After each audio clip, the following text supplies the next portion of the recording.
Today, I am going to start a new book class that is actually going to cover a number of different books. And it is about relating to death while we are alive and what we can do to prepare ourselves for dying and the transition of the bardo, and then all kinds of other related issues, including legal issues, hospice, and caring for others, and so forth. So tonight I am going to start with the book Life in Relation to Death by Chagdud Tulku Rinpoche. And I chose this book to start with because it is a fairly short book. And it's very easy to understand. It doesn't go into things in great depth like we're going to do later on. And I have heard people say that they've even bought this book and given it to family members so that even though they're non-Buddhist, might have a better understanding of how they want to be treated as they are dying and what to do with the ashes and that sort of thing. And even talks about a POA, transference of consciousness. So this book is based on our mind being unborn and undying, and as a result, it continues after death. And that mind is much more than the ordinary mind that we are familiar with. It is not an improved version of our ordinary confused mind. And the third point is the Vajrayana deities. They are the essence of our own mind. They are not separate from us. They emanate from our mind. And our mind is the union of appearance emptiness, bliss emptiness, compassion emptiness. So our mind is empty, but it has these qualities of appearance, bliss, and compassion. Then, on top of that, the book talks about faith, confidence, respect, our spiritual refuge. And think about this. Who do you go to when difficulties arise? These are all important points. I guess I should introduce a little bit you to Chagdud Tulku Rinpoche. He is in the Nyingma tradition. His parinirvana was around 2012. Khenpo Karthar Rinpoche once referred to him kind of with a grin on his face because Chagdud Tulku Rinpoche taught in English, and he had a senior female student that then, after he spoke in English, she spoke in English and explained to everybody else what he just said because his English was very, very broken. And he might just say a phrase and then she would turn it into a paragraph. So, a story that he tells in another book about faith is about the Kampa. And Kampas are considered hillbillies in Tibet, not so smart. They're out in the middle of nowhere. Maybe you would call them mountain billies. Anyway, this Kampa heard about this very important teacher that was traveling with a retinue and going to have an encampment and would be giving teachings and empowerments and so on and so forth. So, with great faith, he went to attend this program by this, and I don't know who the Rinpoche was. And of course, this happened before the Chinese invasion of Tibet. And so when he came to the encampment, the first tent that he went into was the kitchen. There were lots of tents. And immediately they said, "Oh, we need help here in the kitchen. Please help us." So he worked in the kitchen. And then towards the end of the encampment, somebody said, "Well, why did you serve the Lama?" And he said, "Oh, yes. Oh, that would be fine." So he served the Lama, and the Lama, he came into the tent where the Lama was, his personal tent. And this Kampa had a very big nose. Maybe you have seen some Tibetans like this. They have a very big nose, and it was kind of pockmarked. And it was so striking, it stuck out so much that the Lama said to the Kampa, "You've got a nose like a potato," only in Tibetan. And the Kampa, with great faith, thought, "Oh, that is my special teaching." So he went home. He never had another contact with the Lama, went home, and he started saying this like a mantra. "I've got a nose like a potato. I've got a nose like a potato," and practiced diligently daily. And little by little, people started coming to him because he practiced so diligently and he developed a certain presence. And he became known as a healer. People would come to him if they were sick and so forth. Again, "I've got a nose like a potato. I've got a nose like potato," repeating this in Tibetan. Well, years later, the same Lama comes back to the area, and now he has a cyst in his throat. And nobody in the entourage can help him. And somebody says, "Well, there's this Kampa that is known as a healer." And the Rinpoche said, "Well, go send for him." So they did. And here comes the Kampa with his mala going, "I've got a nose like a potato," as he enters the tent where the Rinpoche is. The Rinpoche recognizes him and understands what he is saying, his mantra, and he laughs so hard that the cyst in his throat bursts and he's healed. So that's a story about faith. Now, to go into this book, and that is that at the time of death or around death, there are a lot of deep and disturbing emotions. And especially in this country, the usual reaction is denial. The time of death is uncertain, but death is certain. And there are different ways that denial can surface. It can be frivolous, "Oh, no big deal, everybody dies, it's natural, I'll be fine, no problem." And of course, all of this is just conceptual. It's, you might say, a nice theory, but when death happens, we're powerless. And that familiar is lost, and it's easy to become overwhelmed with fear, disorientation, and confusion. So now is the time to prepare.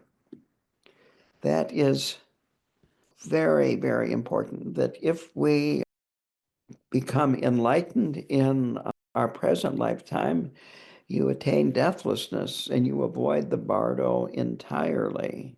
And the bardo is this interval of possibility where you go through three different phases, and it can lead to enlightenment or it could lead to your next birth and so forth. So in this bardo, there are different ways of attaining enlightenment or at least very good outcomes. And so in order for us to be able to do this, we have to attain very skillful meditation and certain powers that allow us to direct our mind at the time of death. So we need to know the relationship of life and death, the process of dying, and the transitions from the moment of death until rebirth. And the reason why I'm giving this series of talks is now is the time to prepare. A week before your death, or let's say after you get a diagnosis of a terminal illness, that's not the time to prepare. It's a little bit late. It's like thinking that I'll put my seatbelt on as the accident happens. So now is the time to prepare. And so he talks about, first of all, the three types of suffering that all sentient beings experience. And this is, you're going to be familiar with, but it's good to review this information. And first of all, that cyclic existence is changeable. Its essence is change, that you don't get what you want. You get what you want, but then you want more, or you get it and then you change your mind, kind of buyer's remorse. Another type of suffering is the suffering on top of suffering. And this is no matter how bad it gets, it can get worse. And then there is all pervasive suffering. And this is a quote from the book. Latent suffering is directly experienced when our layers of egotistic assumptions crack under the oppression of cyclic existence. So basically, there is suffering under the surface all the time. Why is this? It is because of karma. Karma is cause and effect. The process works this way. First of all, we take that which is not a self to be a self, and that which is not an other to be an other, and we develop dualistic grasping. Then we define an object, an other, and it could be actual physical object, it could be an experience, it could be an idea, concept, and so forth. So then we judge it. It's pretty or it's ugly. I like it, I don't like it. It makes me happy, it makes me unhappy. And then we feel attachment or aversion. And now the poisons of the mind are at work, these afflictive states of mind. And then the last aspect here is that we engage in actions motivated by these poisons of the mind, and they create karma. As long as our actions are motivated by a self, which automatically means there is an other, we're going to be creating karma. A Buddha who has understood that the self is a creation does not create karma. So then he goes into the two truths, the relative and the absolute truth. So I'm going to start with a quote here of his. This is on page 7 of my book. All suffering really comes from not knowing our true nature and from attachment and aversion, which are byproducts of our ignorance.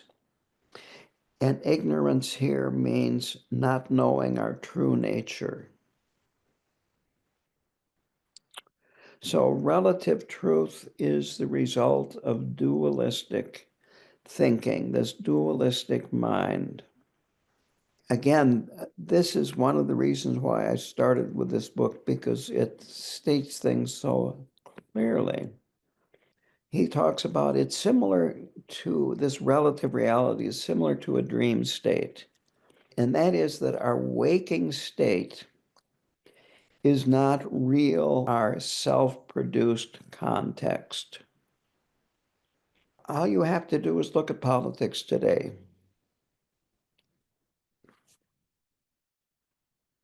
There are a lot of people that think that our reality is totally made up, and vice versa.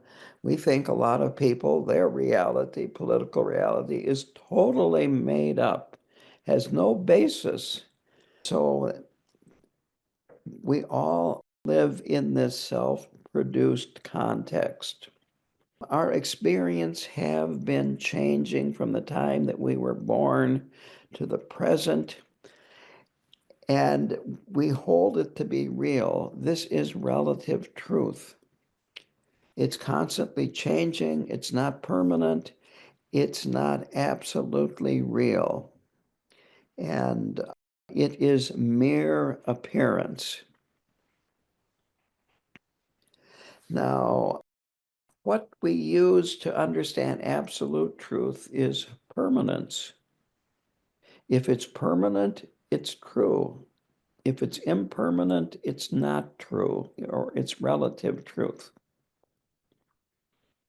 And it's not true because it's going to disappear. So our experience is a result of this fundamental delusion. This is very important. We actually talked about this in the previous book.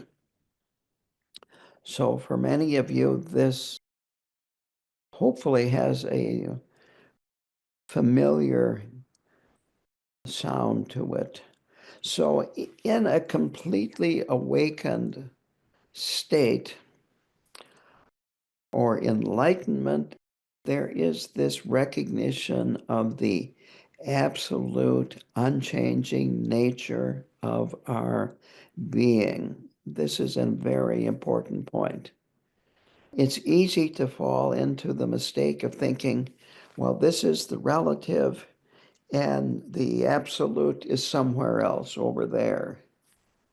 If I can just get me a piece of absolute, then okay. So we suffer from the impermanence of relative truth, and we want this unchanging, deathless absolute, which we think is somewhere else, but actually they are not separate, that the relative is the relative of the absolute, and the absolute is the absolute of the relative. And it isn't very effective to try to change the circumstances, because the problem does not lie outside of us. It's inside our minds. And he uses the example, and I like this. We see a dirty face in a mirror and try to wash the mirror when it comes to suffering. But the suffering is not in our circumstances. To go on, the next chapter is karma and death. So, as I said, poisons of the mind create the experience that we have, and that these poisons of the mind create different perceptions of reality. So there are the 6 realms of samsara. We're in the human realm, but even within the human realm, each individual, each sentient beings, their karma is unique. So their perceptions are going to be different. He uses the example of water in terms of the 6 realms. And the 6 realms are the full God, the jealous God, the human realm, the animal realm, the hungry ghost realm, and then the hell realm. So water viewed in the 6 realms are this way. The higher realms, well, the full God, it's an bliss-producing nectar or ambrosia.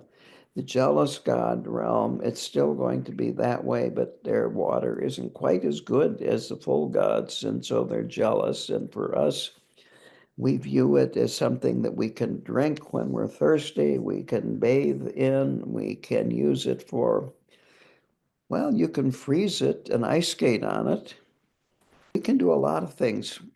Humans are very, very resourceful. We can use it in industrial processes. We can use it to put out fires, and we can fight over it. I remember Mark Twain once said that in California, whiskey is for drinking and water is for fighting.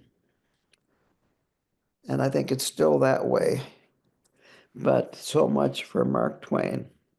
So then the animal realm, water would be something that you lived in if you were a fish or an amphibian.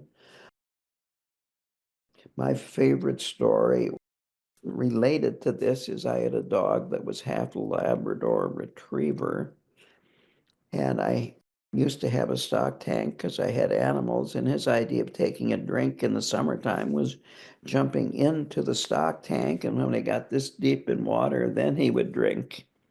So water was to have fun with. The hell realm water is looked at as like molten lava, and in the hungry ghost realm, water is seen as pus and blood. And of course, an enlightened being would see water as it is and would also see this is the way water is perceived in these different 6 realms, but would understand that this is just how they perceive it. This is their conceptual overlay on what water is. Getting back to impermanence, here in the human realm, we know that we will die, even if we try to ignore it and downplay it and so forth. And so there is this swinging between hope and fear. You hope you're going to stay alive, but you're afraid you won't. Or vice versa, you're afraid you're going to die, but you hope you won't. And there is fear of a sudden death. You go to the doctor, and well, maybe the doctor is going to tell you something that you don't want to hear, and so on and so forth. But all of this is a result of our karma. Because we were born, we will die, and so forth. Now, there are antidotes in Buddhism to having a short life, and that is to save lives. Life release. We used to do a life release here at the center, but then it was brought out that we're releasing animals that are not native and they're invasive species. And so we quit doing that. But if you can save lives in various ways, it could be as simple as donating money to an animal shelter, taking a dog or a cat from the Humane Society that has been given to them. But if we save lives, this lengthen our life, and it will benefit other beings as well as ourselves. So the best motivation is wanting to benefit all sentient beings and benefit all of them, regardless of who they are. This, needless to say, is very, very, very difficult. I'm doing this to just kind of open up this whole topic. And we're going to go into this in much more depth as we go through different books. So we need to purify our mind stream. We need to weaken the cycle of hope and fear. We need to purify our habitual patterns so that we can experience the absolute nature of mind. And habitual patterns are a very subtle form of karma. Habitual patterns can condition our minds so that we see things in a certain way, not just act a certain way, but that we see things a certain way. Quote, this is on page 16. The fundamental preparation or practice for dealing with dying is to weaken or lessen the kleshas in any way you can. So this would be a good time to go through the kleshas. Arrogance, jealousy. Human, it is the poverty mentality. We're always looking for something we feel that we need. And it's amazing how many different things as humans we need. And the advertisers know this. And they're constantly trying to sell us things. The animal realm, the klesha is ignorance or stupidity. I sometimes say ignorance this way: ignore ants. I've got these little Asian beetles that like my house as a resting place all winter long, and they come in through the cracks in the woodwork. And if you watch them, I can't help but watch them because they're usually in front of my face. But they'll just fly until they run into something. That's what I call ignorance. And then when they hit something, they'll drop and then grab a hold. They land on their back. They literally are struggling with their 6 legs in the air, trying to right themselves, but they've got this hard shell and they can't. But every once in a while, you get a smart one, and all he has to do is spread his wings, flip right over. But that's ignorance. And then, of course, the hungry ghosts, it is extreme greed. This idea that no matter how much you don't see what you have, you see what you don't have. And so the hungry ghost realm, they see what they don't have. And so they suffer from hunger and thirst and so on. And then the hell realm, you have the hot hell realm, which is anger, hot anger, where because of the hot anger, they perceive things as being beings that torture them, river of acid or rivers of lava. And then the cold hell, that is anger that kind of sums up this way. I don't get mad, I get even. So you have this cold, calculating anger, and then when you think you've got a great safe place to strike from, then you get angry and get even. That's a cold hell where beings are just freezing to death in coldness. So we have to weaken these kleshas.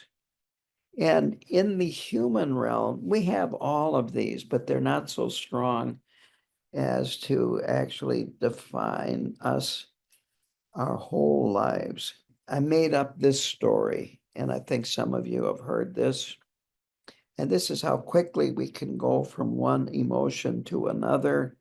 So you're feeling arrogant and you invite your friends to your favorite restaurant and you're going to pay the bill. You're treating them, but there's also this arrogance there because you're going to show them that you've got cash. And so you get there and you order your favorite meal, and other people order their meals, and the waitress comes and puts the food in front of everybody, and then you look around and you think to yourself, oh, I wish I would have ordered that. So now you've gone from the God realm of arrogance to the jealous God realm. And then as the evening progresses, the waitress, you start thinking, she looks kind of good. And this is from a male perspective, or maybe it could be a female too that's just gay and lesbian.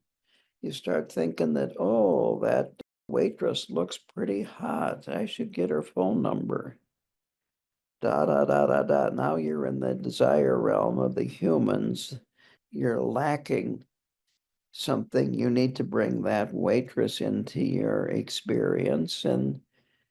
But then later on, she spills some food as she's removing the plates on you, and now you're mad. Now you're in the hell realm. You're angry at her. So finally, she brings the bill.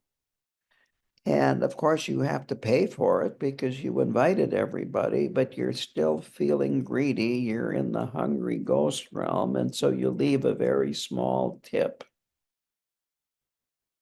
And of course, your friends all pile on and start throwing money in the pot for the tip the waitress.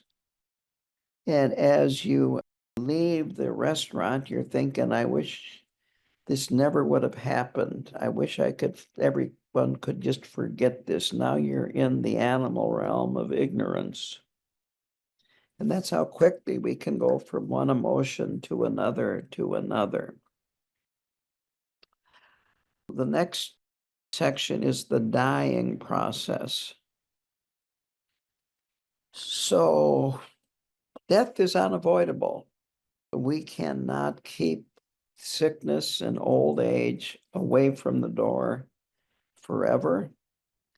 And you start realizing that now things are different, things are changing here in my body, and that we need to recognize what the signs of death are and become familiar with this process and realize that there's going to be a time when our body is no longer reliable. Maybe some of us have realized that already, that our bodies are not all that reliable. I joke and I say that I'm a job creator for the medical profession.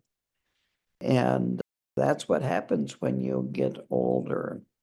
So, quote, for this reason, we must develop an unwavering recognition of the absolute nature that will carry us through the dying transition, no matter what arises. So we have to familiarize ourselves with our the absolute nature of our mind. There are a lot of ways of doing this. In the Kagyu tradition, it's called Mahamudra. And in the Nyingma tradition, it's Mahaati. But it is ways of working with your mind so that you can see and experience this absolute nature of mind, even if you just get a glimpse.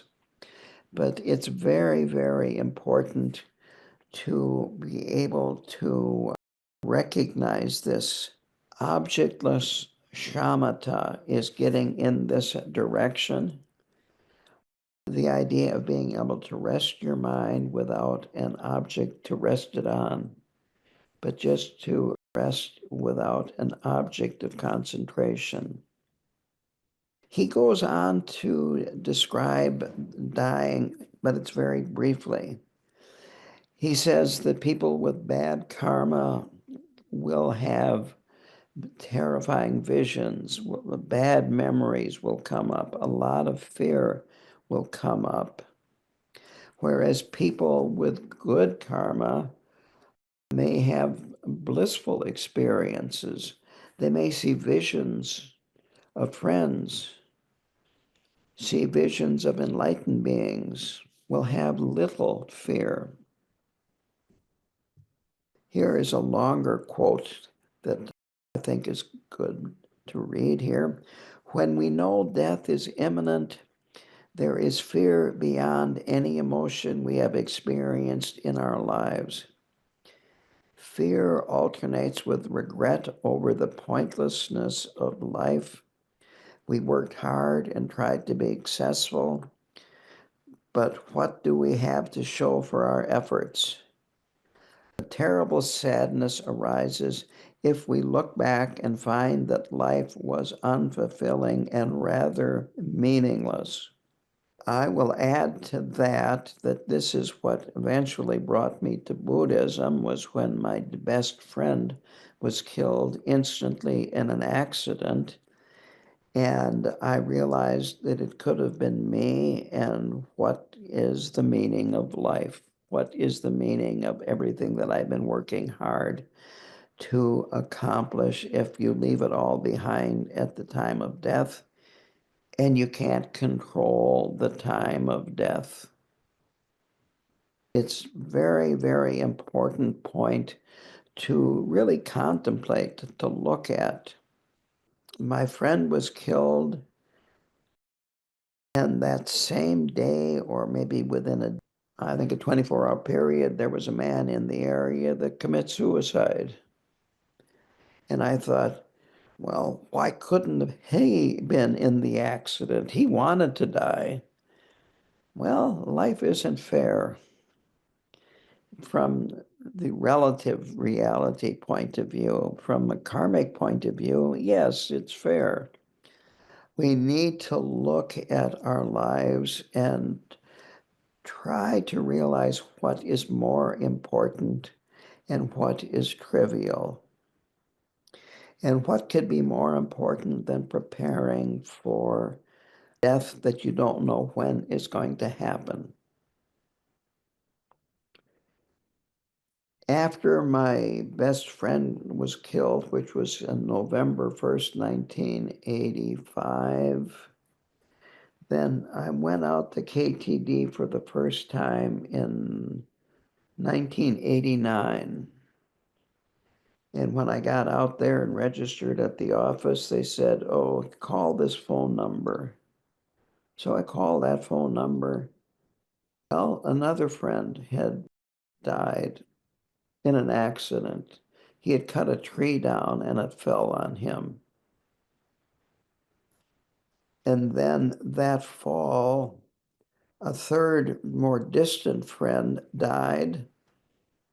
He had driven a bus down to one of these Central American countries because there was a group of people that were working with a Native American, this Native American community there, trying to help give them some knowledge about agriculture and how to improve their lives and so forth. And there was a couple that was living down there already. The group back here got an old school bus, gutted it, filled it full of supplies, made it so you could live in it, drove it down, was there for a few weeks, then he flew back home. And the flight, as it was flying into Tegucigalpa, exploded in midair, probably a bomb, and it was send dental records down. I was beginning to get the point. I went into retreat. The pre-retreat started in 1992, and before that, I made out a will, had a good Buddhist friend that would be the executor and do exactly what needed to be done.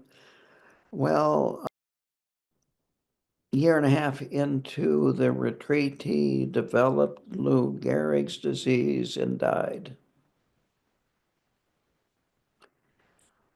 Then I came back from retreat, and my first meditation instructor, she had a live-in friend, boyfriend, very nice man. She found him one day hunched over his computer. He was making out his will, and his heart stopped. I was beginning to really get the point that something was like, there was a time I'm thinking, maybe you don't want to be my friend. But it's good to contemplate these things. We need to understand the dying process. We need to prepare for death. And we start by recognizing this dream-like quality of life, that it's good to, whatever you're doing, step back and look at the situation. Try to see it from a different perspective.